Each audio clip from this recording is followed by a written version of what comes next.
वाली राम संवाद की कथा। वाली को पृथ्वी पर गिरते देख राम और लक्ष्मण उसके पास जाकर खड़े हो गए। जब वाली की चेतना लौटी और उसने दोनों भाइयों को अपने सम्मुख खड़े देखा तो वह कठोर शब्दों में बोला, हे रघुनंदन, आपने छिपकर जो मुझ पर आक्रमण किया, उससे आपने कौन सा गुण प्राप्त कर लिया? किस महान यश का उपार्जन कर लिया?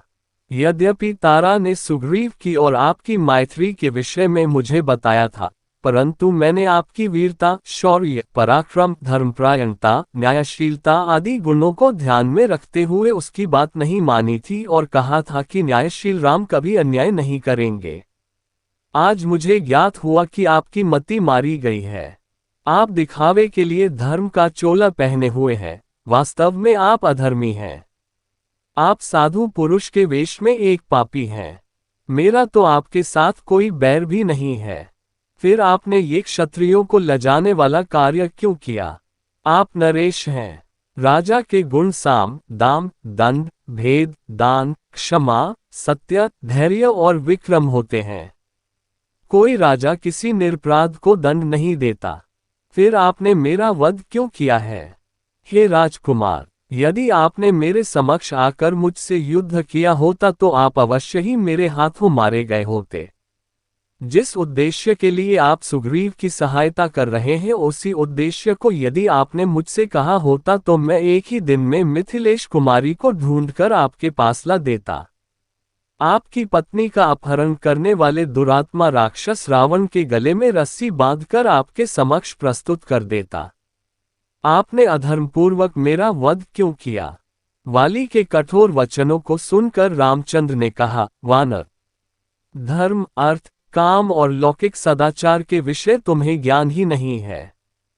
तुम अपने वानरोचित चपलतावश तुम व्यर्थ ही मुझ पर क्रोधित हो रहे हो।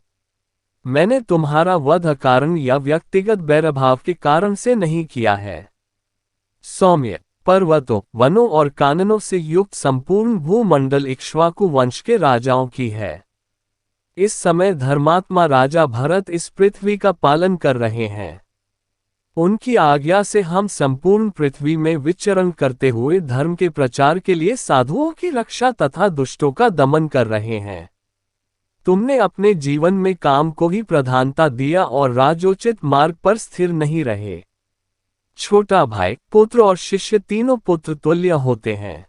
तुमने इस धर्माचरण को त्याग कर अपने छोटे भाई सुग्रीव की पत्नी रुमा का हरण किया, जो धर्मानुसार तुम्हारी पुत्रवधू हुई। उत्तम कुल में उत्पन्न क्षत्रिय और राजा का प्रतिनिधि होने के कारण तुम्हारे इस महापाप का दंड देना मेरा कर्तव्य था। जो पुरुष अपनी कन्या, बहन अथवा अनुजवधू के पास कामबुद्धि से जाता है, उसका वध करना ही उसके लिए उपयुक्त दंड माना गया है। इसीलिए मैंने तुम्हारा वध किया। वानर श्रेष्ठ, अपने इस कार्य के लिए मेरे मन में किसी प्रकार संताप नहीं है। मैंने तुम्हें तुम्हारे पिछले पापों का दंड देकर आगे के लिए तुम्हें निष्पाप कर दिया है।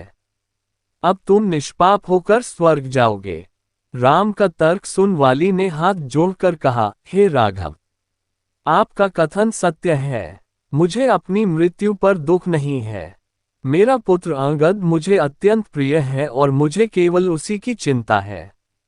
वह अभी बालक है, उसकी बुद्धि अभी परिपक्व नहीं हुई है। उसे मैं आपकी शरण में सौंपता हूँ।